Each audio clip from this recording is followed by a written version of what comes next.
ආයුබෝවන් ඔන්න සියලු දෙනාම ඉතාලි පිළිගන්නවාදත් සුදර්ශනී සොයින් ඇකඩමි YouTube channel එකට. ඉතින් බොහෝ දෙනෙක් මග බලා සිටියා කොහොමද මේ ladies trouser එකක් මහගන්නේ කියලා. ඉතින් බොහෝ හැමදාම වගේ කමෙන්ට් එකක් විදියට බොහෝ දෙනෙක් මගෙන් ඉල්ලුවා මේ පෑන්ට් එක මහගන්න ආකාරය කියලා දෙන්න කියලා. ඉතින් මෙන්න මේ සියලු දෙනාගේම බලාපොරොත්තු ඉටු කරන්න තමයි අද මම ඇවිල්ලා ඉන්නේ. ඉතින් මේ නිවැරදි ක්‍රමයට බ්ලොග් ක්‍රමයට මේ පෑන්ට් එකක් කරගන්න ආකාරය ඔයාලට මම අද පියවරෙන් පියවරට කියලා දෙනවා. ඉතින් මේ පෑන්ට් එක ඉගෙන ගැනීම තුලින් ඔයාලට බොහෝ නිර්මාණ කරගන්න පුළුවන්. අද වන විට ඔයාලා දැකලා තියෙනවා පෑන්ට්ස් ගත්තාම විවිධ මෝස්තර වලින් කරගෙන තියෙනවා. ඒ වගේම තමයි ඔයාලට මේ තුලින් ජම්ප් සූට් කරගන්න පුළුවන්. ඒ වගේම රාත්‍රියට අඳින ඇඳුම් නිර්මාණ කරගන්න පුළුවන්. විවිධාකාර මෝස්තර ඔයාලට මේ තුලින් කරගන්න පුළුවන්. ඉතින් මෙන්න මේ ලෙසන් එක කරගැනීමේදී trouser එකක් නිවැරදිව මැසීමේ බ්ලොක් එක අපි කරගැනීමට පෙර අපි දැනගත යුතු විශේෂ කරුණු බොහොමයක් තියෙනවා. ඉතින් මම ඔයාලට රූප සටහනක් ආධාරයෙන් ඒක පැහැදිලි කරන්නම්. ඔයාලා හොඳින් මේක අවබෝධ කරගන්න. අපිට මේ අවබෝධය ලබා ගැනීම තුළින් බ්ලොග් එක සෑදීමේදී අපිට ගැටලුවක් ඇතිවන්නේ නැහැ. අප තුළට එන කස්ටමර් අපි නිවැරදිව හඳුනාගෙන ඇයගේ මෙෂර්මන්ට්ස් කොහොමද ගන්නෙ, ඒ වගේ අපිට ගැටලුවක් නැතිව මෙන්න මේ පෑන්ට් එක කරගන්න පුළුවන්. ඒ වගේම තමයි මෙෂර්මන්ට් ෂීට් එකක් ආශ්‍රිතව කරගන්න අයට උනත් මෙන්න මේ බ්ලොග් ක්‍රමයට ඔයාලට නිවැරදිව පෑන්ට් එකක් කරගන්න පුළුවන්. ඉතින් මම අද ඔයාලට රූප සටහනක් ආධාර කරගෙන තමයි මේ පැහැදිලි කිරීම කරන්නේ. බලන්න මුලින්ම අපි මේ පෑන්ට් එකක් අපි මේ ආකාරයට තමයි දකින්න ලැබෙන්නේ. එතකොට මෙන්න මේකට අපි කියනවා ඉන කියලා. එහෙමත් නැත්නම් අපි ඒක වේස්ට් ලයින් එක කියලා කියනවා. ඉතින් අපිට වේස්ට් එකේ ඉඳන් හෙම් ලයින් එකට, ඒ කියන්නේ අපේ මේ කලිසමේ උස මෙෂර් කරද්දී අපිට මෙන්න මේ ඉන ඉඳන් අපි මේ අවුට් සීම් එක, ඒ කියන්නේ අපි මේ අයිනේ දිග තමයි අපි මෙෂර් කරන්නේ. ඒ වගේම තමයි ඊළඟට අපිට හිප් ලයින් එක ගන්න අවශ්‍යයි. හිප් ලයින් එක ඔයාලා දන්නවා ඉන සිට අඟල් 8ක් කියන අපි පොදු නියතයක් විදිහට අරගත්තු අගයකට තමයි හිප් එක මැනගන්න තියෙන්නේ. ඒ වගේම හිප් එකේ සිට ක්‍රොච් ලයින් එක ඔයාලට පේනවා. මෙන්න මේ මෙතන අපේ මෙතනට අපි කියනවා ක්‍රොච් එක කියලා. එතකොට මේ මෙතන ඉනේ සිට මෙතනට තියෙන මේ නැග්මට, ඉදිරි නැග්මට අපි කියනවා ෆ්‍රන්ට් රයිස් එක කියලා. ඒ වගේම පිටුපස එකට අපි බැක් රයිස් එක කියලා කියනවා. මෙතකොට ෆ්‍රන්ට් රයිස් එක, බැක් රයිස් එක. ඒ වගේම අපිට නී එක මෙෂර් කරද්දී අපේ දන හිස වටේ තමයි අපි මෙෂර් කරන්නේ. ඒ වගේම අපේ බොටම් එක, ඒ කියන්නේ මේ කලිසමේ තියෙන ඕපන් එක අපි මනින්න අපි මේ ඇන්කල් එක වටේ තමයි මෙෂර් කරන්නේ. මේ මෙතනින් අපි මෙෂර් කරොතින් අපිට trouser එක මෙතනින් ඇතුළට දාගන්න අපහසුතාවයක් තියෙනවා. ඒ වගේම තමයි ඔයාලට මම මෙතනින් පෙන්නලා තියෙනවා ක්‍රොච් ලෙන්ත් එක කියලා. ඒ කියන්නේ අපේ ඉදිරිපස ඉනේ සිට මේ ආකාරයට අපේ මේ කකුල අතරින් ගියාට පස්සේ මෙන්න මේ ඉන පිටුපස ඉන දක්වා ඒ කොටස දිගට කියනවා අපි ක්‍රොච් ලෙන්ත් එක කියලා. ඔයාලට පේනවා මම මෙතන සීට් එකක කෙනෙක් වාඩි කරවලා තියෙනවා. එතකොට අපි මෙන්න මේ බොඩි රයිස් එක, ඒ කියන්නේ ඉනේ සිට මේ අපේ ක්‍රොච් ලෙවල් එකට කරුව දක්වා තියෙන උස. කරුව කියන්නේ මේ කකුල් දෙකට වෙන් වෙන තැන අපි කරුව කියලා හඳුන්වනවා. එතන අපි මේ ක්‍රොච් ලෙවල් එක දක්වා උස අපි මෙෂර් කරන නිවැරදිම ක්‍රමය තමයි මෙන්න මේ අපි පැතලි කුෂ්ඨයක් මත වාඩි කරවලා ඉනේ සිට ඒ දක්වා තියෙන උස මෙෂර් කරාම. නමුත් අප අතරට එන කස්ටමර්ස්ලට අපිට බෑ හැමෝම මේ විදිහට වාඩි කරවන්න. ඒ නිසා අපි පොදු නියතයක් විදිහට යම් අගයක් මෙන්න මේ ක්‍රොච් ඉනේ සිට ක්‍රොච් ලෙවල් එක දක්වා අරගෙන තියෙනවා. ඒ වගේම තමයි අපිට මේක අපි අතරට එන කස්ටමර් අපි හිතමු පෑන්ට් එකක් ඇඳගෙන එනවනම් අපිට මේ අවුට් සීම් එක මෙෂර් කරලා මෙන්න මේ ඇතුළ දුරට අපි කියනවා ඉන් සීම් එක කියලා. එතකොට අවුට් සීම් එකෙන් ඉන් සීම් එක අඩු කරාට පස්සේ අපිට තියෙන මේ දුර හොයා ගන්න පුළුවන්. ඒ ක්‍රමයටත් අපිට මෙන්න මේ ක්‍රොච් ලයින් එක දක්වා තියෙන උස, එහෙම නැත්නම් අපේ බොඩි රයිස් එක අපිට හොයා ගන්න පුළුවන් වෙනවා. ඉතින් මේ ආකාරයෙන් තමයි අපි මේ මෙෂර්මන්ට්ස් නිවැරදිව ගත යුතු. මෙන්න මේ සියලු කරුණු ආශ්‍රිත කරගෙන තමයි අපි බ්ලොග් එක ඇඳිය යුතු වෙන්නේ. ඉතින් අපි බලමු මෙන්න මේකේ නිවැරදි මෙෂර්මන්ට්ස් ටික ගන්නෙ කොහොමද කියලා. පළමුවම ඉනවටේ කියන මෙෂර්මන්ට් එක තමයි ගන්න. එතකොට අපි මේ ආකාරයට මගේ මේ ඉන වටය මම ටේප් එක මේ විදිහට තියාගන්නවා. ගොඩක් හිර කරන්නෙත් නැහැ. උගක්ම අපි ලූස් එකට ගන්නෙත් නැහැ. මෙන්න මේ ආකාරයට මගේ මහපට ඇඟිල්ලේ වාසිය මම ඇතුළට තියාගන්නේ මගේ ඉන වටේ මෙෂර්මන්ට් එක ගන්නවා. එතකොට මට ඉන වටය 36ක් කියලා තමයි ඇවිල්ලා තියෙන්නේ. ඊළඟට මට තේරෙනවා උකුණු වටය කියන මෙෂර්මන්ට් එක ගන්න. එතකොට මේ ආකාරයට ටේප් එක තියාගන්නමින් මහපට ඇඟිල්ල ඇතුළට තියාගන්නමින් මේ ආකාරයට මම ටේප් එක කරකවනවා. එතකොට ඔයාලට පේනවා ටික ටික මගේ මෙෂර්මන්ට් එක ටේප් එක ප්‍රමාණය වැඩි වෙනවා කියලා. ඒ ආකාරයට වැඩි වෙලා යම්කිසි තැනකදී ටේප් එක වැඩි වෙන ප්‍රමාණය නතර වෙනවා. එතනින් පස්සේ නැවත මගේ ටේප් එක පහළට යනවා. අන්නේ නතර වෙන තැන තමයි මම මගේ උකුල කියන මෙෂර්මන්ට් එක හැටියට මම ගන්න. එතකොට මගේ 43 කියලා තමයි උකුල වටය ඇවිල්ලා තියෙන්නේ. ඊළඟට කලිසම උස කියන මෙෂර්මන්ට් එක ගන්න අවශ්‍යයි. කලිසම උස ගන්නදී මම මේ ආකාරයට සයිඩ් එකට ඉඳලා මගේ ට්‍රවුසර් එක තියෙන උස ප්‍රමාණය මම මෙෂර් කරනවා. එතකොට මම මේ අයින දිගේ මට බිමටම ගෑවෙන විදිහට ට්‍රවුසර් එක තියෙන්න ඕන නම් ඒ ගානට හරිය. නැත්නම් මගේ වලලු කර මට්ටමට තියෙන්න ඕන නම් ඒ ගානට හරිය මම මෙෂර් කරලා ගන්නවා. එතකොට මගේ මේකේ ට්‍රවුසර් එකේ උස 38ක් කියලා තමයි මම අරගෙන තියෙන්නේ. ඊළඟට තියෙන්නේ මට දන හිස වටය කියන මෙෂර්මන්ට් එක. දන හිස වටේ මෙෂර්මන්ට් එක ගන්නකොට මම දන හිස වටේ මෙන්න මේ ආකාරයට ටේප් එක තියනවා. එතකොට මගේ දන හිස වටය 18ක් කියලා ඇවිල්ලා තියෙනවා. ඊළඟට මගේ ඊළඟ මෙෂර්මන්ට් එක තමයි කකුල වටය කියන මෙෂර්මන්ට් එක. ඒ කියන්නේ අපේ බොටම් එකේ කකුලේ ඕපන් එක. එතකොට මම ඔයාලට කියලා දීලා තියෙනවා මම ඇන්කල් එක මෙන්න මේ විදිහට තමයි මෙෂර් කරන්නේ. එතකොට මගේ වලලු කර වටා ටේප් එක තියාගෙන මේ ආකාරයට මම මෙෂර් කරනවා. ඉතින් අපිට මෙන්න මේ මෙෂර්මන්ට්ස් ටික ආශ්‍රිත කරගෙන අපිට පෑන්ට් එකක් කරගන්න පුළුවන්. මෙන්න මේ මෙෂර්මන්ට්ස් තුලින් මම මේ හදන බේසික් බ්ලොක් එක තුලින් ඔයාලට ඇඟටම ටයිට් වුණ පෑන්ට් එකක් මසා ගන්න පුළුවන් වෙනවා. එතකොට මේක අපි බොක්ස් ටයිප් එකට ගන්නකොට ඊළඟට ෆ්ලෙයර්ඩ් එකට ගන්නදී රැප් අරවුන්ඩ් කරද්දී මේ ප්‍රධාන බ්ලොක් එක ආශ්‍රිත කරගෙන තමයි අනෙක් පැටර්න් සඳහා මම යන්නේ. එතකොට මෙන්න මේ අද කරන ලෙසන් එක තුලින් ඔයාලට ඇඟටම ටයිට් වුණ පෑන්ට් එකක් මසා ගන්න පුළුවන්. ඉතින් අපි බලමු මෙන්න මේ බ්ලොක් එක නිවැරදිව සාදාගන්නේ කොහොමද කියලා. එතකොට අපි මෙන්න මේ මෙෂර්මන්ට්ස් ටික තමයි අරගෙන තියෙන්නේ. ඉන වටය 36යි, උකුල වටය 43යි, කලිසම උස අවුට්සීම් එක කියලා ගත්ත එක 38යි, දන හිස වටය 18යි, අපේ කකුල වටය, ඒ කියන්නේ අපේ ලෙග් ඕපන් එක මෙන්න මෙතන අපි 13ක් කියලා අරගෙන තියෙනවා. එතකොට 36 4ෙන් බෙදලා අඟල් 9ක් විදිහට ඉන ලකුණු කරනවා. ඒ වගේම හිප් එක 43යි 4ෙන් බෙදුවම 10යි 4ෙන් 3යි. ඒ වගේම තමයි අපිට දන හිස වටය දෙකෙන් බෙදනවා. මොකද අපි මේ හිප් එක සහ උකුල වටය හතරකට බෙදන්නේ. මෙතන ඉදිරිපස කොටස් දෙකයි පිටුපස කොටස් දෙකයි. ඒ නිසා අපි එක කොටසකටනේ බ්ලොක් එක හදාන්නේ. ඒ නිසා අපි හතරෙන් බෙදනවා.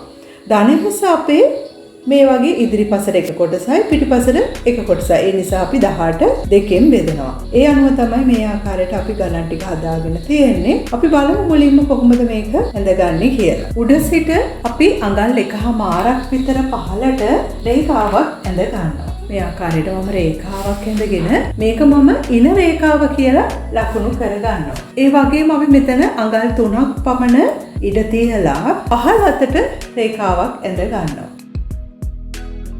මෙන්න මේ රේඛා දෙක එකට හමුවන තැන මම මෙතන බිඳුව කියලා ලකුණු කරගන්නවා. එතකොට මේ ට්‍රවුසර් එකේ මෙන්න මේ මැද අපි ෆ්‍රන්ට් රයිට් එක කියලා හඳුන්වන මෙන්න මේ රේඛාව තමයි මම මේ මෙතන ඇඳලා තියෙන්නේ. පැහැදිලි නේද?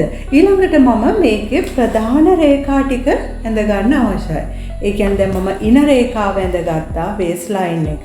දැන් ඊළඟට මම අඳිනවා හිප් ලයින් එක. ඒ වගේම ඊළඟට බොටම් ලෙවල් එක දන හිස දක්වා තියෙන උස. මෙන්න මේ ලෙවල්ස් ටික අපි මුලින්ම ඇඳ ගන්න ඕන. ඊළඟට මම මෙතන මෙතන ඉනේ සිට මම පහළට අඟල් 8ක් කියලා තමයි උකුල දක්වා උස ගන්නෙ. මේක පොදු සම්මත අගයක් විදිහට තමයි අපි මේ අඟල් 8 ගන්නෙ. මේක වෙනස් වන්නේ නැහැ. ගොඩාක් ඔබ උසින් අඩු කෙනෙක් නම් ඔයාලට පුළුවන් මේක අඟල් 7ක් කියලා ගන්න. නැත්තම් අපි අඩි 5ක් වගේ ප්‍රමාණයේ සිට ඉහළට ඕනම කෙනෙකුට අපට අඟල් 8ක් කියලා මේ උස ගන්න පුළුවන්. එතකොට මේකේ මම hip line කියලා ලකුණු කරනවා. ඔයාලා දැන් රූප සටහනේ පේනවා waist line එක ඇඳා hip line එක ඊළඟට මට තියෙන්නේ crotch line එක. එතකොට මේ crotch line එක කියන්නේ මෙන්න මෙතන අපි body rise එක කියන measurement එක. එතකොට මම මේක අපි අඟල් hip line එකේ ඉඳන් අඟල් 2ක් පහළට ගන්නවා. එහෙමත් නැත්නම් අපිට ඉනේ සිට අඟල් 10ක් කියලා ගන්න පුළුවන්. මේ 10ත් අපි සම්මත අගයක් විදිහට තමයි ගන්නෙ. ඒ අනුව මම crotch line එක ඇඳ ගන්නවා. ඊළඟට මම ඉනේ සිට කලිසම උස කියන්නේ මම out seam එක කියන measurement එක 38ක් කියලා ලකුණු කරනවා. පහළට මේ ආකාරයට මැනගෙන යනවා. මෙතනට තමයි අපේ 38 ඇවිල්ලා තියෙන්නේ. මේක මම hem line එක කියලා ලකුණු කර ගන්නවා. ඊළඟට මම knee level එක ලකුණු කර ගන්නවා. මම knee level එක ගනිද්දී crotch line එකේ සිට hem line එක අතර තියෙන දුරේ හරි මැද ලකුණු කරලා එතන ඉඳන් මම අඟල් 2ක් ඉහළින් තමයි knee level එක ලකුණු කරන්නේ. එතකොට ඔයාලට පේනවා මේක තමයි මගේ crotch line එක වෙන්නේ. එතකොට මම crotch line එකේ ඉඳන් hem line එක දක්වා මැනගෙන යනවා. hem line එක දක්වා 28ක් කියලා තමයි ඇවිල්ලා තියෙන්නේ. මම මේක දෙකට බෙදුවහම අපිට 14ක් කියලා තමයි එන්නේ. හරි මැද 14ක් කියලා ආවා. මම කිව්වා හරි මැද නෙවෙයි අපි ගන්නෙ. හරි මැද ඉඳන් අඟල් 2ක් ඉහළට. එතකොට මෙන්න මේ 12 කියන line එක තමයි අපි knee level එක කියලා ගන්න. මේ හරහා රේඛාවක් අඳිනවා. එතකොට මේ තිරස් අතර තියෙන සියලුම රේඛා ටික මම ඇඳලා අවසానයි. ඊළඟට අපි ගන්නවා ඉන වටය කියන මෙෂර්මන්ට් එක 36 4ෙන් බෙදුවහම අඟල් 9 මම ඉන රේඛාවේ ලකුණු කරන්න අවශ්‍යයි. එතකොට ඔයාලා දන්නවා මම ඉනට ඩාට් එකක් මහනවා කියලා. එතකොට අපි ස්කර්ට් එකේ ඩාට් එකක් මෙහුවා. ඒ වගේම අපි ෆ්‍රොක් එක තුල ඉන්නේ සිට පහළට ඩාට් එකක් ඇඳ වගේම මේ පෑන්ට් එකටත් අපි ඩාට් එකක් අඳිනවා. එතකොට මේ අඟල් 9 තමයි ඉන 4ෙන් බෙදුවාම එන අගය. ඒකට ඩාට් විත් එක අඟලත් එකතු කරාම මම 10ක් කියලා මේ බිංදුවේ සිට ඉදිරියට ලකුණු කරනවා. එතන මම 10ක් කියලා ලකුණු කරගන්නවා. ඊළඟට මම හිප් එක ලකුණු කරනවා. එතකොට හිප් එක තියෙනවා උකුල වටය 43 4ෙන් බෙදුවාම 10යි 4ෙන් 3. මම හිප් ලයින් එක දිගේ 10යි 4ෙන් 3 ලකුණු කරනවා. ඉනේ සිට හිප් එක දක්වා මම කෙලින් මේ ආකාරයට රූලර් එක තිබුණොතින් හරිය මැදට වගේ ඇස් මට්ටමින් අපි ඉදිරියට අඟල් කාලක් විතර ලකුණු කරනවා. අපි ඒ හරහා යන විදිහට හිප් එක ඇඳ ගන්නවා. මේ ආකාරයට අපේ මේ ආකාරයට සයිඩ් සීම් එක හිප් එක දක්වා ඇඳ ගන්නවා. ඊළඟට මම හිප් එක කොටස් දෙකකට සමානව බෙදෙන විදිහට හරි මැදින් බෙදා ගන්නවා. එතකොට 10යි 4ෙන් 3 මම දෙකට බෙදා ගන්නවා මෙන්න මේ ආකාරයට. අපි එතනින් සලකුණක් දා ගන්නවා. ඒක මම crotch line එකෙත් ලකුණු කරනවා. ඒ වගේම මම මේක waist එකේ ඒ වගේම දන හිස රේඛාවේ පහළට ලකුණු කරගෙන යනවා. ඒ හරහා මම රේඛාව පහළ වාටිය දක්වා දික් කරගෙන යනවා. එතකොට මේ හිප් එක සමානව තමයි මම කොටස් දෙකකට බෙදුවේ. මම සමාන කියලා පෙන්නන්න මේ විදිහට සලකුණු දෙකක් දාගත්තා. ඊළඟට අපේ දන හිස වටය තියෙනවා 18ක්. දෙකට බෙදුවාම අඟල් 9යි. මම මේ දන හිස රේඛාවේ අඟල් 9 දෙපැත්තට භාගයෙන් සිටින විදිහට අඟල් 9 මම දෙකට බෙදා ගන්නවා. එතකොට මගේ මෙතනට තමයි ආවේ. මම මේක දෙපැත්තට හරි සමානව ඇවිල්ලා තියෙනවා. ඊළඟට කකුල වටය 13යි දෙකට බෙදුවාම 6මාරයි. ඒක මම වාටිය රේඛාවේ සමානව දෙපැත්තට හිටින විදිහට 13 දෙකට බෙදනවා. එතකොට අපට අඟල් 6මාරක් කියලා තමයි ආවේ. 6:00 මම දෙපැත්තට සමානව හිටින විදිහට 3:15 බැගින් දෙපැත්තට ලකුණු කරනවා. මේ ආකාරයට. ඊළඟට තමයි අපේ මේ ට්‍රවුසර් එකේ ඉදිරිපස කොටසේ ප්‍රධානම කොටස අඳින්න තියෙනවා. ඒක ඔයාලා හොඳින් බලා ගන්න. දැන් මම ඔයාලට කලින් රූප සටහනේ පැහැදිලි කරා ෆ්‍රන්ට් රයිස් එක. ඒ කියන්නේ ඉදිරි නැග්ම. එතකොට අපි මේ විදිහට පහළට කෙලින් ඇවිල්ලා මේ ඇතුළට යන කොටස. එහෙමත් නැත්නම් අපි මේ රූප සටහනේ පෙන්නුවොත් මම මේ කතරයක් දාලා තියෙන තැන දක්වා ඉදිරිපස ওই විදිහට ඇඳලා මේ ඇතුළට මේ යන කර්ව් එක. ඒකට අපි කියනවා ක්‍රොච් ෆෝක් කර්ව් එක කියලා. එතකොට අපි ඊළඟට මෙන්න මේ ක්‍රොච් ෆෝක් කර්ව් එක ඇඳ ගන්න අවශ්‍යයි. ඒ සඳහා මම මෙන්න මේ ආකාරයට තමයි මගේ මෙතන ක්‍රොච් ෆෝක් එකේ දුර හොයා ගන්න. බලන්න හිප් එක මම මුලින්ම බෙදනවා 4ට. කුකුල වටය 43ක් ඇවිල්ලා තියෙනවා. මම මේක 4ෙන් බෙදනවා. 4ෙන් බෙදුවම අපිට ඇවිල්ලා තිනවා 10යි 4ෙන් 3ක්. මම මේ 10යි 4ෙන් 3ත් නැවත කොටස් 4කට බෙදනවා. එතකොට ටේප් එකට 10යි 4ෙන් 3 තමයි මෙතනට ඇවිල්ලා තියෙන්නේ. මම ඕක මේ ආකාරයට මුලින්ම දෙකට බෙදා ගන්නවා. දෙකට බෙදුවාම 5යි 8ෙන් 3ක වගේ ප්‍රමාණයක් තමයි ඇවිල්ලා තියෙන්නේ. මම මේක නැවතත් දෙකට බෙදනවා. ඔයාලට පේනවා මෙතන 2යි 8ෙන් 5 සහ 2යි 8ෙන් 6 කියන තුන් කාල අතර තමයි අපිට ගණන ඇවිල්ලා තියෙන්නේ. මේක මම අපිට සාමාන්‍යයෙන් අපි මේ ගානටම ලකුණු කරන්නේ නැහැ. මේක ආසන්න අගයකට ගන්නවා. ඒ කියන්නේ අපිට හරියට බෙදෙන අගයකට ගන්නවා. ඒ කියන්නේ මට පුළුවන් මේක ආසන්න අගයට 2.5ට කියලා ගන්න. අපි හිතමු ඔයාලට මෙතන 2යි 8ෙන් 3ක වගේ ප්‍රමාණයක් හෝ ඊට අඩු ප්‍රමාණයක් આવත් ඔයාලට පුළුවන් 2 කියන ප්‍රමාණයට ගන්න. එතකොට මගේ මෙතන 2යි 3 කාලට චූටක් අඩුවෙන් යන නිසා මම මේක ආසන්නව ගන්නවා 2.5 කියලා. මෙන්න මේ 2.5ට මම මෙන්න මේ ක්‍රොච් ලයින් එකේ මෙතන සිට එළියට ලකුණු කරනවා. මම මුලින්ම මේ රේඛාව ඉදිරියට දික් කර ගන්නවා. මේ විදිහට දික් කරගෙන මම මේ රේඛාවේ 2.5ක් ලකුණු කරනවා. එතකොට ඊළඟට අපි මේ 2.5 ලකුණු කරගත්ත තැන ඉඳලා මේ හිප් ලයින් එක දක්වා ක්‍රොච් කර්ව් එක ඇඳ ගන්නවා. ඊළඟට මේ ක්‍රොච් පොයින්ට් එකේ ඉඳන් දන හිස දක්වා නී ලෙවල් එක තමයි මේ තියෙන්නේ. නී ලෙවල් එකට දක්වා මම මේ ආකාරයට රේඛාවක් අඳිනවා. මේ රේඛාවේ මම හරි මැද සොයලා ගන්නවා. අපිට ඇස් මට්ටමින් වුණත් මේක හරි මැද හොයා ගන්න පුළුවන්. ওই විදිහට හරි මැද හොයලා මම අඟල් භාගයක ප්‍රමාණයක් ඔය ආකාරයට ඇතුළට ලකුණු කරලා ඒ හරහා යන ආකාරයට මම මේකේ හැඩය ඇඳ ගන්නවා. ඊළඟට අපි මෙතන හිප් එකේ ඉඳන් මේ දන හිස දක්වා මේ ලයින් එක ඇඳගෙන යනවා. කුඩා කර්ව් ෂේප් එකක් තියෙන විදිහට තමයි අපි මේක අඳින්නේ. ඔය ආකාරයට සයිඩ් සීම් එකක් ඇඳ ගන්නවා. ඊළඟට අපි මෙතන නී ලෙවල් එකේ ඉඳන් පහළ හෙම් එක දක්වා පළල ලකුණු කරගත්ත තැන දක්වා රේඛාව දික් කර ගන්නවා.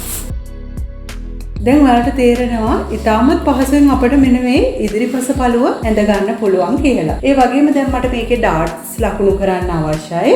අඟල් 4ක් මම පහළට ලකුණු කරනවා ඩාට් එක සඳහා. අඟල් 4ක්. අඟලක් දෙපැත්තට භාගය හිටින හැටියට මෙන්න මේ රේඛාව මැදි කරගෙන දෙපැත්තට ලකුණු කරනවා. මේ ආකාරයට මම ඩාට් එකත් ඇඳ ගන්නවා. ඒ වගේම ඔයාලට මතක ඇති මම ස්කර්ට් එක කරන විට ඉදිරිපසින් අපේ උදරයට පහළින් මෙතන යම්කිසි ප්‍රමාණයක් අඩු කරා කියලා. මම මේ ට්‍රවුසර් එකේ බිඳුවේ ඉඳන් පහළට අඟලක ප්‍රමාණයක් පහත් කරනවා. මේ ආකාරයට අඟලක් ලකුණු කරලා මම මෙතන ඉන කෙළවර සිට පහළට මේ රේඛාව ඇඳගෙන එනවා. මෙන්න මේ විදිහට මම මෙන්න මේ කොටස මගේ බ්ලොග් එකකින් කපලා ඉවත් කරනවා. මම මේ කොටස කපලා ඉවත් කරන්නට කලින් මම පිටුපස පළුව සඳහා මේ ඉදිරිපස කොටස ට්‍රේස් කර ගන්නවා. ඊට පස්සේ තමයි මම මේ කොටස කපලා ඉවත් කරන්නේ. මම ඔයාලට හයිලයිට් කරලා පෙන්නන්නම් අපි මේ ඉදිරිපස පළුව කපලා වෙන් කර ගන්නා කොටස. එතකොට අපි මේ ලයින් එකත් කපලා ඉවත් වෙනවා. මම මෙතනින් තමයි මුලින්ම කපා ගන්නෙ. මෙන්න මේ ආකාරයට මම ඉදිරිපස කොටස කපාගෙන පිටුපස පළුව සඳහා ඉහළින් අඟල් 2ක් පමණ ඉඩ තියෙනවා. ඒ වගේම අපි මේ පැත්තෙන් අඟල් 3ක වගේ ප්‍රමාණයක් ඉඩ තියෙනවා. තියලා මම මේක ඇඳ ගන්නවා. මේක වටේ මම දැන් ඇඳ ගන්නවා. සියලුම තිරස් රේඛා ටික මම මේ ආකාරයට දික් කරලා ඇඳ ගන්නවා. මේ අතරත් මම ඒ රේඛා දික් කර ගන්න. ඉදිරිපස අඟලක් 15ට ලකුණු කරගත්ත කොටස මම කපලා දැන් ඉවත් කර ගන්න. ඒ වගේ මම ෆ්‍රන්ට් එකේ ග්‍රේන් ලයින් එක ඇඳ ගන්නවා. මේ ග්‍රේන් ලයින් එකේ මම ඇඳගන්නේ ඔයාලට මම කලින් කියලා තියෙනවා සෙල්වේජ් එකට සමාන්තරව තමයි අපි මේක කපා ගන්නෙ. ඒ වගේම මේකෙන් 2 pieces තමයි කොටස් දෙකක් කපා ගන්න අවශ්‍යයි. ඊළඟට පිටුපස පළුව මේ ආකාරයට මම trace කරගෙන තියෙනවා. මේ lines මම දැන් දික් කර ගන්නවා. ඔයාලට පේනවා මෙන්න මේ රූප සටහනේ ඉදිරිපස අපේ මේ ආකාරයට කෙලින් තමයි තියෙන්නේ. ඒ පිටුපස බැලුවම ඔයාලට පේනවා මේ ආකාරයෙන් පිටුපස පෙදෙස නෙරලා තියෙනවා. ඒ වගේම ඉන දෙසට මේක අපි ඇතුළට තමයි කර්ව් වෙලා තියෙන්නේ. ඔයාලට ඒක හොඳින් පැහැදිලි වෙනවා. එතකොට ඒ වගේම තමයි පිටුපස length එකේ පිටුපස ප්‍රමාණය එහෙම නැත්නම් අපි back rights එක ඉදිරිපස ප්‍රමාණයට වඩා වැඩි කියලා මම ඔයාලට කියලා දුන්නා. එතකොට මෙන්න මේ ආකාරයට දිගින් වැඩි වෙනවා. අන්න ඒ වැඩි වෙන ප්‍රමාණය අපි මේ වැඩිහිටි කෙනෙකුගේ බොහෝ වෙලාවට අඟල් 2.5 වගේ ප්‍රමාණයකට තමයි අපි වැඩි කරන්නේ. අපි අඟල් 2ක් අපි එළියට ලකුණු කරනවා. ඒ වගේම දැන් මෙතන පෙන්වුව ආකාරයට ඉන දෙසට ඇතුළට ගිහිල්ලා තමයි තියෙන්නේ. ඒක නිවැරදි ක්‍රමයට අපි මේ බ්ලොක් එක මත ඇඳීම සඳහා ඔයාලා බොහෝ විට දැකලා ඇති අපි ට්‍රවුසර් ඇඳහම ගොඩක් වෙලාවට මෙන්න මේ පිටුපසින් ලූස් එකක් එනවා ඇරෙන ගතියක් එනවා අපි පහත් වුණ වෙලාවට ඒ වගේ වෙලාවලදී ඒ වගේම ඇඳහම ඇඟට පිටුපසෙන් පහළට එල්ලා වැටෙන ගතියක් තියෙන්න පුළුවන්. අන්ට ඒක අපිට නැති කරගන්න පුළුවන් අපි මේ හිප් එකේ සිට ඉන දෙසට මෙතන අපි යම්කිසි ප්‍රමාණයක් ඇන්ගල් කරනවා. අන්න ඒ ඇන්ගල් කරන ප්‍රමාණය මෙන්න මේ ආකාරයට තමයි අපි කරගන්නේ. මෙන්න මේ හිප් ලයින් එකේ ඉඳන් ඉහළට අඟල් 1.5 ලකුණු කර. මෙන්න මේ ආකාරය. එතන ඉඳලා මම හිප් එක ලකුණු කරගත්ත තැන දක්වා රේඛාවක් අඳිනවා. ඔය ආකාරයට ඇඳලා මේ අලුතෙන් ඇඳපු මේ රේඛාවට ලම්බකව අපි ඉහළට රේඛාවක් අඳිනවා. ඔයාලට මම කියලා තියෙනවා ලම්බක රේඛා අඳින විට අපි මේ වගේ අපේ දාර පැත්ත අපේ මේ ඇඳගත්තු ඉර මත තියලා මෙන්න මේ ආකාරයට අපිට පුළුවන් මේකට ලම්බක රේඛාවක් අඳින්න. මෙන්න මේ එතකොට අපේ මෙතන අංශක 90ක කෝණයක් තමයි හැදෙන්නේ. එතකොට අපි මේ ඇඳගත්තු රේඛාව අපි සීට් ඇන්ගල් එක කියලා කියනවා. මේ සීට් ඇන්ගල් එකක් දීම තුළින් අපේ ට්‍රවුසර් එක පිටුපස පළුව හොඳින් අපේ ඉන මත හේතු වෙලා ලස්සනට මේ පෑන්ට් එක තියෙනවා. ඒ වගේම තමයි අපි මෙතන අඟල් 2ක් වැඩි කිරීම තුළින් අපේ කරුව අතර රැලි වෙන්නේ නැති වෙන විදිහට ලස්සනට පෑන්ට් එක එනවා. ඒ වගේම අපේ මේ ඇතුල් ඉන්සීම් එක පැත්තෙන් ඉහළට එසවීමක් වෙන්නෙත් නැහැ මේ ක්‍රමයට සෑදුවාට පස්සේ.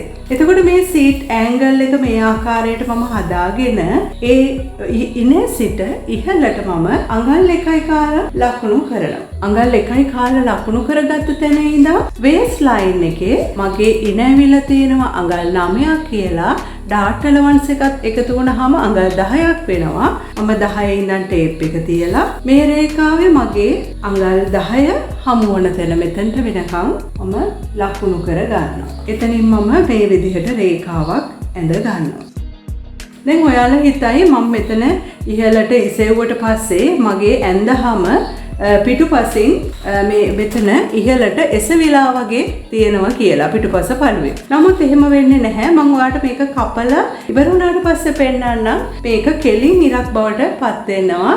මේක අපි නිවැරදිව හැදුවට පස්සේ. ඒ නිසා අපි මෙතන අනිවාර්යයෙන්ම අඟල් 1.5 වැඩි කළ යුතු වෙනවා. ඊළඟට අපි මෙතන මේ රේඛාවෙන්ම එන විදිහට අපි මේ කර්ව් එක ඇඳ ගන්නවා. එතකොට මේ බෑක් රයිට්ස් එක තමයි අපි දැන් ඇඳගන්නේ.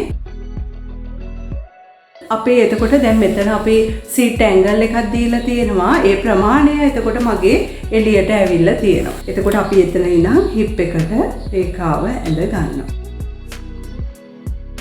ඒ වගේම තමයි අපි පිටුපස පළුවේ අපේ නී ලෙවල් එකෙන් අඟල් භාගයක් වැඩිපුර එළියට ලකුණු කරන්න අවශ්‍යයි. ඒ වගේම අපි මේ පැත්තෙනුත් ඒ අඟල් භාගය එළියට ලකුණු කරනවා. ඒ අඟල් භාගයම මම හෙම් ලයින් එකේ ලකුණු කරනවා. මෙතන අඟල් දෙක ලකුණු කරගත්ත තැන සිට මෙතන අපි අඟල් භාගය ලකුණු කරගත්ත තැන දක්වා හැඩ කරලා අපි ඇඳ ගන්නවා. ඒ වගේම හිප් එකේ ඉඳන් නී ලෙවල් එක දක්වා අඟල් භාගයක් එළියට ලකුණු කරගත් තැනට අපි මේ ආකාරයට ඇඳ ගන්නවා. ඒක අපි පහළ හෙම් ලයින් එක දක්වා දික් කර ගන්නවා. ඊළඟට අපි මේ වේස්ට් එකට ඩාට් එක ඇඳ ගන්න අවශ්‍යයි. අපි මේ වේස්ට් එකේ හරි මැද ලකුණු කර ගන්නවා. 10 හරි මැද 5 කියලා තමයි එන්නේ. අපි මෙන්න මේ රේඛාවට සමාන්තරව තමයි මේ ඩාට් එක අඳින රේඛාව ඇඳගන්නේ. එතකොට අපි මෙතන ඉඳන් අඟල් 5යි අපි මේ හරියනොත් මාක් එකක් දා ගන්නවා. දාගෙන ඒ රේඛාව මම පහළට දික් කර ගන්නවා. ඒකේ මම අඟල් 4මාරක් ඩාට් එක ඇඳ ගන්නවා. අඟල් භාගය බැගින් අඟලක ඩාට් එකක් මම දෙපැත්තට ලකුණු කරනවා. මම එතකොට ඔයාලට පිටුපස්ස පළුවත් highlight කරලා පෙන්නන්නම් අපි කපා ගන්නේ කොතනින්ද කියලා. අපි දැන් මේක කපලා ඉවත් කරගන්න.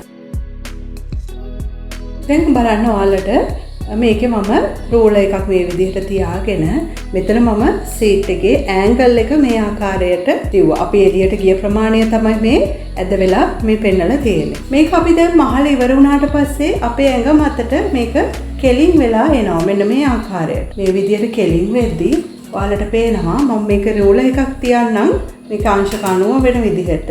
එතකොට ඔයාලට පේනවා වේස්ට් එක හරි කෙලින් ඇවිල්ලා කියලා. මේ ඇන්ගල් එක මේ විදිහට තියෙනකොට අපිට මේක ඇදට වගේ ඉහළට එසවිලා වගේ තමයි තියෙන්නේ. නමුත් මේක කෙලින් වුණාට පස්සේ මහලා අපි කෙලින් කරාම හරියට ඉන කෙලින් එනවා. අපි හිතමු දැන් අපේ ඉදිරිපස වේස්ට් එකටම මම පිටුපස හැදුවොතින් මගේ මෙන්න මෙතනින් තමයි මේ ඉන නැවෙන්නේ. ඔයාලට පේනවනේ. එතකොට මේ ඇන්ගල් එක දුන්නට පස්සේ මෙතන අපි කෙලින් කරාට පස්සේ රූලර් එකට මෙතනින් මම රූලර් එක තිබ්බට පස්සේ මෙතන හිඩසක් ඇති වෙනවා. මෙතන හිඩසක් ඇති වෙනවා කියන්නේ මෙන්න මේ විදිහට තමයි එතකොට පිටුපස පළුව එන්නේ. මේ වගේ ඇතුළට නෙරළ වගේ තමයි ඉන තියෙන්නේ. නමුත් පිටිපස්ස පළුවේ අපි ඒ ආකාරයට තියන්නේ නැහැ. මේක අපි කෙලින් තියන්නේ. එතකොට මේ කෙලින් කරගන්න තමයි අපි කලිසම කෙලින් කරගන්න තමයි අපි මෙතනින් අඟල් 1 කාලක ප්‍රමාණයක් ඉහළට හැසෙව්වේ. පැහැදිලි නේද? මේක ඔයාලට මහනකොට ඔයාලට මම පෙන්නන්නම් මේක හරියට කෙලින් වෙලා එනවා. ඊළඟට මේ සියලු දේම කරලා අවසන් වෙලා අපි මෙන්න මේ දේත් කරගන්න ඕනේ. ඒ තමයි අපේ මේ ඉන්සීම් එක. ඒ කියන්නේ කකුලේ ඇතුළත එන මේ සීම් එක දෙක එකට මෙෂර් කරගන්න ඕනේ. මම මේ බ්ලොක් එක මතින් පහළ hem එකේ ඉඳලා මේ දාර දිගේ මම තියාගෙන එනවා. මොකද අපි මේක ඇටච් කරනකොට මෙන්න මේ ප්‍රශ්නය එන්න පුළුවන්. මේක කවුරුත් නොහිතන පැත්තක්. නමුත් අපි මේ ගැන අවධානය යොමු කළ යුතුයි. හරියටම නී එක දෙක එකට ඇවිල්ලා තියෙනවා. එතන ඉඳලා මම මෙතන කර්ව් එකක් එකට චෙක් කර ගන්නවා. කර්ව් එක දිගෙත් මැනගෙන එනකොට ඔයාලට පේනවා මෙන්න මෙතන මේ වගේ ප්‍රමාණයක් වැඩි වෙලා තියෙනවා. මම මෙතනින් මාක් එකක් දාගන්න. මේ කොටස එතකොට මගේ අපි හිතමු දැන් මේ සීම් දෙක එකට මම අල්ලගෙන යනකොට මහගෙන යද්දී මට පිටුපස්සේ මේකේ පිටුපස්ස කොටස දික් වෙලා එනවා. එතකොට මම මොකද කරන්නේ? අපි ගොඩක් වෙලාවට බොහෝ අය කරන්නේ මෙන්න මේ කොටස කපලා ඇදය ඉවත් කරනවා. එතකොට මේ හෙම් එක මහනකොට අපිට මේ හෙම් එක ඇඹරීමකට ලක් වෙනවා. එතකොට ඉතාමත්ම අවලස්සනක් අපේ පෑන්ට් එකට එනවා. ඒ නිසා අපි මේ වැඩිවන ප්‍රමාණය මෙතනින් කපන්නේ නැහැ. ගොඩක් වෙලාවට අපි මෙන්න මෙතන ක්‍රොච් පොයින්ට් එක ළඟින් මේ වැඩි වුණු ප්‍රමාණය මේ කර්ව් එකටම සම්බන්ධ කරනවා. මෙන්න මේ විදිහට සම්බන්ධ කරලා මේ කොටස අපේ බ්ලොක් එකකින් කපලා ඉවත් කරනවා. ඒ ගැනත් ඔයාලා හොඳින් අවධානය යොමු කරන්න. මේ කොටස මම කපලා ඉවත් කරනවා. ඒ වගේම ඔයාලා දන්නවා මේ ට්‍රවුසර් එකේ ඉදිරිපස අපි මෙන්න මේ හැඩයට එනවා. අපිට ගෝල්ෆිය කියලා එකට කියනවා. අන්නේ ගෝල්ෆිය එහෙම නැත්නම් ඒකට අපි කියනවා ෆ්ලයි එක කියලා. මේ පැත්තට ෆ්ලයි එක සහ අනෙක් කොටසට මේකේ අනෙක් පැත්ත කොටසට ෆ්ලයි බොක්ස් එක කියන කොටසක් එනවා. එතකොට අපි මේ දෙක ඇඳ ගන්න අවශ්‍යයි. මම ෆ්ලයි එකේ පළල අඟල් 1මාරකට ඇඳ ගන්නවා. මම මෙතන අයිනේ දාරේ ඉඳලා අඟල් 1මාරක් ලකුණු කර ගන්නවා. සිපර් එකට වඩා මම මේක දිගට අඟල් 7කට මම මේකේ දිග ලකුණු කර ගන්නවා. අපි මෙතනින් අඟලක් ඉහළට ලකුණු කරලා මේ විදිහට ෂේප් එක ඇඳ ගන්න. මේකට අපි කියනවා ෆ්ලයි එක කියලා. ඊළඟට මම ඇඳ ගන්න ඕන ෆ්ලයි බොක්ස් එක. 2.5ක් පළලට අපි ෆ්ලයි බොක්ස් එක ගන්නවා. අපි අඟල් 8ක් දිගට ෆ්ලයි බොක්ස් එකේ දිග ගන්නවා. මේ කොටස් දෙකත් කපලා වෙන් කර ගන්නවා. එතකොට අපේ ෆ්ලයි බොක්ස් එක අපි මේ ආකාරයෙන් මැදින් දෙකට නවලා තමයි අපි වටේට මෙහෙම වාසි තියාගන්නමින් කපා ගන්නෙ. එතකොට අපි ෆ්ලයි එකේ වටේට අඟල් භාගය බැගින් සොයින් අනවස් තියාගෙන තමයි අපි වේස්ට් බෑන්ඩ් එක කපා ගනිද්දී half waist එකට එක්ස්ටෙන්ෂන් එකක් හැටියට අපි අඟල් 1.5 එකතු කරනවා. එතකොට වේස්ට් බෑන්ඩ් එකේ height එක විදිහට මම ලකුණු කර ගන්නවා. මේ height එක විදිහට අපි අඟල් 1.5 බැගින් වේස්ට් බෑන්ඩ් එක ගත්තොත් ඒ වගේ දෙකක් එනවා. ඒ වගේම මේක ස්ටිෆ් එකක් කලවලා මේක ටර්න් කරනකොට අපිට යම්කිසි ප්‍රමාණයක් මේ උඩින් කොට වෙනවා. ඒකට අපි ටර්න් ඉන් ඇලවන්ස් එකක් විදිහට 8න් එකක් එකතු කර ගන්නවා. ඊට අමතරව අපි සොයින් ඇලවන්ස් දෙකක් එකතු වෙනවා. අඟල් භාගය බැගින්. එතකොට මේ ටිකේ එකතුව තමයි වේස්ට් බෑන්ඩ් height එක වෙන්නේ. ඒ වගේම මම වේස්ට් බෑන්ඩ් එක මට එක පටියක් විදිහට කපා ගන්නත් පුළුවන්. එහෙමත් නැත්නම් පිටුපස මැද ඉඳන් ඕපන් එක තියලා මේ වගේ half waist band එකට අපි අඟල් 1.5ක් එකතු කරලා waist band එක කපා ගන්න. ඊට අමතරව half waist band එකට අපි එකතු කර ගන්නවා දෙපැත්තට sewing allowances දෙකක් අඟල් භාගය බැගින්. මම හිතන්නේ ඔයාලට හොඳින් පැහැදිලි වෙන්න ඇති දැන් මේ බ්ලොග් එක හදා ගන්න ආකාරය. අද මම ඔයාලට මේක කපලා කියලා දෙන්නේ මේ ෆ්ලයි එක සහ ෆ්ලයි බොක්ස් එක ඒ ටික අල්ලන්නේ නැහැ. මම normal trouser එකක් විදිහට බෑන්ඩ් එක attach කරලා side එකෙන් zipper එකක් අල්ලන විදිහට කියලා දෙනවා. අපි ඉදිරියේදී මේ fly එකක් කොහොමද attach කරන්නේ, fly box එක කොහොමද, zipper එක කොහොමද attach කරන්නේ. මොකද අද ඔයාලට explain කරමින් මම යන නිසා ලොකු කාලයක් යනවා. එතකොට අපිට මේවත් කරද්දී අපේ වීඩියෝ ගොඩාක් දික් වෙන නිසා මම අද ඔයාලට බේසික් එක කොහොමද කරගන්නේ තමයි කියලා දෙන්නේ. අපි බලමු මේක නිවැරදිව රෙද්දේ ඇඳගන්නේ කපා ගන්න කොහොමද කියලා බලමු. මෙන්න මේ trouser එක කපා ගන්න මම අරගත්තා TTR කියන material එක. එතකොට මේක අපේ skirts, එතකොට ladies pant ඒ වගේම මහන්න ගන්න material එකක් තමයි. ඔයාලට වෙනවා හුඟක්ම මේක soft material එකක්. ඇඟට ගොඩක් සනීපයි. ඒ වගේම කුඩා ප්‍රමාණයක් වගේ stretch වෙන. ඒ කියන්නේ ගොඩාක්මත් නෙවෙයි. සාමාන්‍ය තරමට stretch වෙන ගතියක් අපි අද basic block එක තුල කරන්නේ tight pant එකක් නිසා ඇත්තටම අපිට මේ වගේ material එකක් හොඳටම ගැලපෙනවා. ඒ නිසා full cotton materials වලට යන්න එපා. මොකද එතකොට අපහසුයි මේක tight pant එකක් නිසා. මුලින්ම මම මේකේ 60 පළල තමයි material එක තියෙන්නේ. එතකොට 60 පළල මම මේක තමයි selvage එක. මම ඒ කොටස් දෙක ওই විදිහටම නැවෙන්න තියලා මම දිගහැරලා මේක මේසයක් මත එලා ගන්නවා. ඊළඟට මගේ බ්ලොක් එක මම මෙන්න මේ විදිහට තමයි මේ රෙද්ද මත එලා ගන්නෙ. දැන් ඔයාලට පේනවා මම මෙන්න මේක මේ උඩ ඉන පැත්ත මේ කොටසේ ඉහළට තියලා පහළට මේ අතර එලාගෙන තියෙනවා. අනෙක් කොටස මම මේ පැත්තට ඉන සහ පහළට අපේ කකුල පැත්ත තියෙන විදිහට තමයි බ්ලොක් එක කොටස් දෙකකට කැපෙන ආකාරයට තියලා තියෙන්නේ. ඒ වගේම මෙතන ග්‍රේන් ලයින් එක අපි ග්‍රේන් ලයින් එක සෙල්වේජ් එකට සමාන්තරව තමයි තියාගන්න අවශ්‍ය. ඒ වගේම තමයි මෙන්න මේ බොටම් එක අපි රෙද්දට සමාන්තරව තමයි තියන්න ඕන. මේක ඇද වුණොත් අපේ hem එක මහද්දී ඇඹරෙන්න පුළුවන්. ඊළඟට මේ සෑම කොටසක් වටේටම අඟල් භාගික සීම් allowance එකක් තියාගෙන මම මේක වටේට කටු ගහගනිමින් කපා ගන්නවා. අපි මෙතන පාටිය කපන විට පහළට අඟල් 1.5ක සීම් allowance එකක් තියාගෙන තමයි මම පාටිය කපන්නේ. එතකොට මම 1.5ෙන් අඟල් භාගයක් නමාගෙන අඟලක් මේ ආකාරයට නමාගෙන තමයි අපි මේ සයිඩ් සීම් එක කපන්නේ. මම මේ විදිහට නමාගෙන මේ කොටස මේ විදිහට කපා ගන්නවා. එතකොට අපිට මෙතන රැලිවීමක් නොවන ආකාරයට ලස්සනට වාටිය මහ ගන්න පුළුවන්. ඔයාලට පේනවා දැන් කැපුව පස්සෙ මෙන්න මේ විදිහට තමයි අපේ කොටස් ටික අපිට තියෙන්නේ. අපේ ඩාට් එක ලකුණු කරගන්න අවශ්‍යයි. ඩාට් එකේ පහළ කෙළවරින් අපි පින් එකක් ඇතුළු කරගන්න. පින් එක වැදිලා තියෙන තැනින් අපි ඇතුල් පැත්තෙන් ඩාට් එකේ සලකුණ දාගන්න. ඒ වගේ මේ කොටසෙත් මම ඩාට් එක මාක් කරගන්නවා. ඉන 36යි 36ට අඟල් 1.5ක් වැඩිපුර එකතු කරගනිමින් ඉනට මම බෙල්ට් එකක් කපා ගන්නවා. 1.3 කාල බැගින් කොටස් 2ක් 3.5ක් පළලට පටිය කපා ගන්නවා. 37.5ට තවත් අපි අඟල් භාගයේ සවින් අලවන්ස් දෙකක් එකතු කරමින් සම්පූර්ණ පටියේ දිග 38.5ට කපා ගන්නවා. අඟල් 1යි කාල බැගින් ස්ටිෆ් කොටසක් කපා ගන්නවා. මෙන්න මේ විදිහට මම ස්ටිෆ් කොටස මැදින් මුලින්ම අයන් කරගත්තා. ඒ අයන් මාක් එක දිගේ ස්ටිෆ් එක අලවගත්තා. අලවගෙන මෙතන මැහුම් වාසි අඟල් භාගයත් ඇතුළට නවලා අයන් කරගත්තා. හැම විටම අපි මේ විදිහට ට්‍රවුසර් එකට බෑන්ඩ් එකක් හදාගන්නදී මේ ආකාරයට අපි සකස් කරගත යුතු වෙනවා. ඒ වගේම තමයි තනි එක පටියක් විදිහට තමයි මම මේක හදාගෙන තියෙන්නේ. මුලින්ම මම පිටුපස පළුව අරගන්නවා. අරගෙන පිටුපස මේ ක්‍රොච් කර්ව් එක දිගේ කන පිට පැත්ත මේ විදිහට හරවගෙන මේ කොටස් දෙක එකට තියා ගන්නවා. මේ ආකාරයට කොටස් දෙක තියාගෙනම මෙතනින් මම අඟල් භාගයට මාගෙන යනවා. දැන් ඔයාලට පේනවා පිටුපස පළුවේ මම මේ කොටස් දෙක එකට ඇටච් කරාම ඉහළින් එසවීමක් නැහැ. මේ ආකාරයට කෙලින් තියෙනවා. ඊළඟට මම ඩාට්ස් දෙක මසා ගන්නවා. මේ ආකාරයට ඩාට් එක අවසාන කෙලවර රැල්ලක් ඇති වෙන්නේ නැති විදිහට තමයි අවසන් කළ යුතු වෙන්නේ. එතකොට මේ අයින දිගේ මහනකොට මේ ආකාරයට ගෙවි යන ආකාරයට තමයි අපි මසාගෙන යන්නේ. ඉදිරිපස කොටස් දෙකත් මම මේ ආකාරයට කන පිට පැත්ත හරවමින් අඟල් භාගයට මසාගෙන යනවා.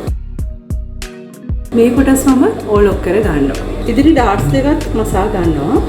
මේ ආකාරයට තමයි එතකොට අපේ ඉදිරිපස පළුව තියෙන්නේ. ඒ වගේම තමයි අපේ පිටුපස පළුවේ මේ අපේ ක්‍රොච් කර්ව් එක වටේ අනිවාර්යයෙන්ම එළිය පැත්තෙන් අවුට්ලයින් එකක් මසාගත යුතුයි. 8න් 1ක ප්‍රමාණයට තමයි අපි මසාගෙන යන්නේ.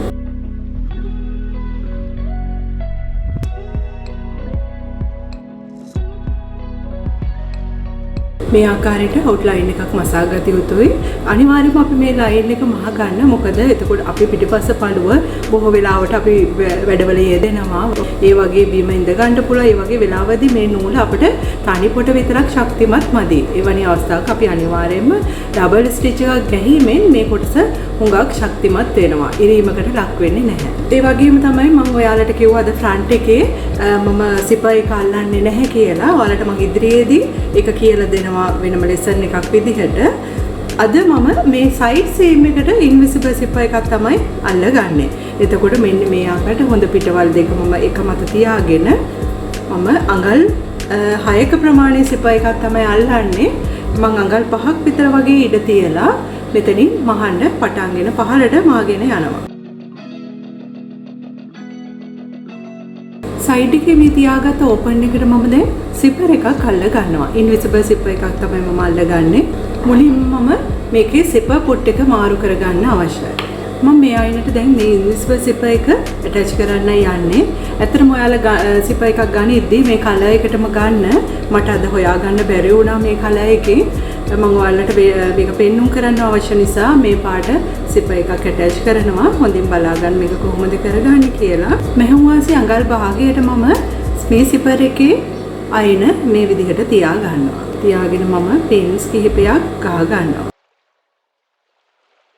ඊළඟට මේ පැත්තේ කොටස දැන් මෙතන තමයි මේ පැත්තට තමයි මගේ පූල එක තියෙන්නේ. මේ පැත්තේ කොටසට මෙන්න මේ කොටස මේ ආකාරයට හරවමින් මම පින්ස් ගහ ගන්නවා. මේ ආකාරයට සිපර් එකේ මේ චේන් එක මේ අතට පෙරලාගෙන මේ අයින දිගේ මහගෙන එනවා.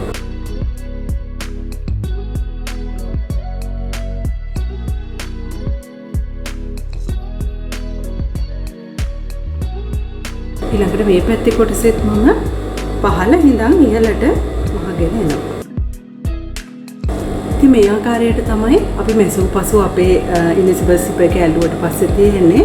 මෙතන අපේ අඟල් භාගය ඉතුරු වෙලා තියෙනවා වේස් බෑන්ඩ් එක ඇටච් කරන තැන. ඊළඟට මේ ඉදිරිපස සයිඩ් සීම් මේ පැත්තේ සයිඩ් සීම් එකත් මම මසාගෙන යනවා.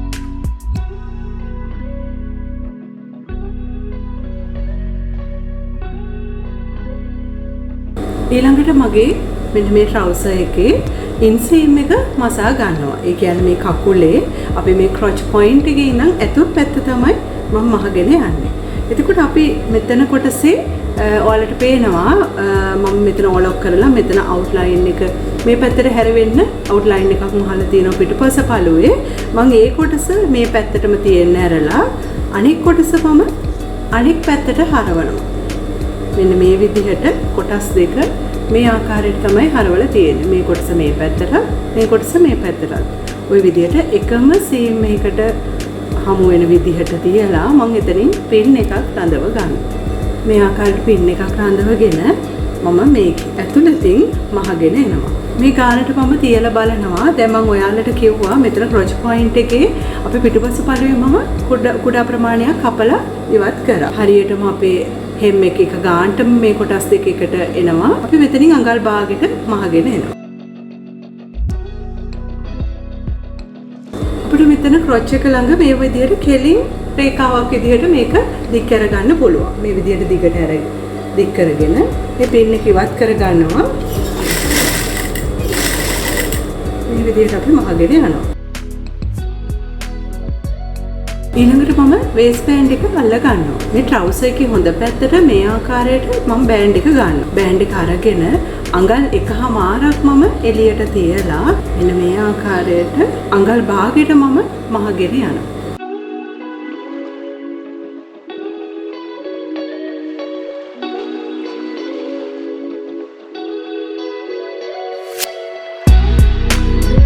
අඟල් භාගයක් එළියට ඉතිරි වෙන්න තියලා මේ විදිහට මහලා අවසන් කරනවා.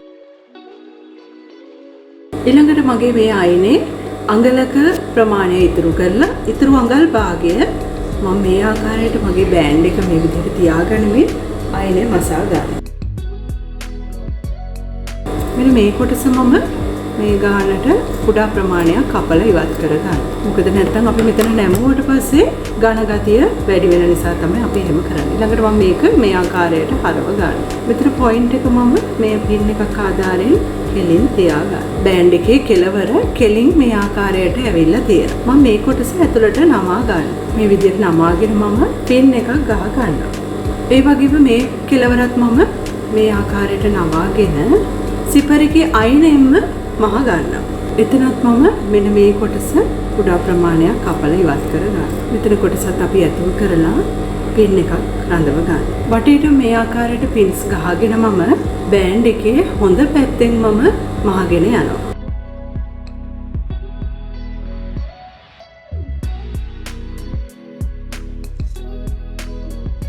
එතකොට මෙන්න මේ ආකාරයට තමයි නැසූපස තියෙන්නේ.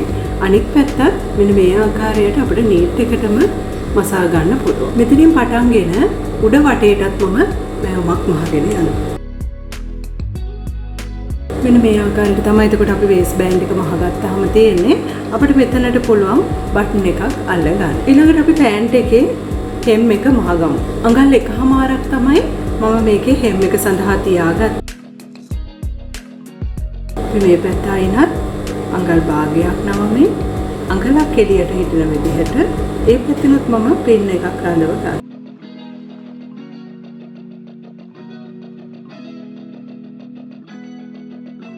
ඒකට මේ ආකාරයට තමයි මේක මැසෝපස තියෙන්නේ. මේක හොඳින් අයන් කරගත්තාම අපිට ලස්සනට හෙම් එක ගන්න පුළුවන්. දැන් මම සියලුම කොටස් ටික මසලා අවසానයි. අපි බලමු මේක ඇඳාම කොහොමද තියෙන්නේ කියලා. ඉතින් ඔයාලා try කරන්න. මේක ඇත්තටම හරිම පහසුයි මේ ට්‍රවුසර් එක මහ ගන්න විදිය. ඒ වගේම ඇඟට ලස්සනට fit on තියෙනවා.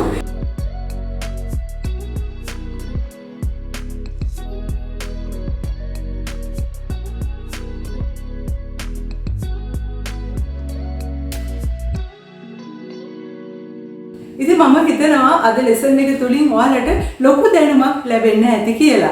ඉතින් නිවැරදිව පෑන්ට් එකක් වසා ගන්න ආකාරය මම ඔයාලට බොහොම විස්තරාත්මකව පියවරෙන් පියවරට කියලා දුන්නා. ඉතින් කිසිම ගැටලුවක් නැතුව ඔයාලට පුළුවන් මේ පෑන්ට් එක සඳහා මූලික පතරම සාදා ගන්න.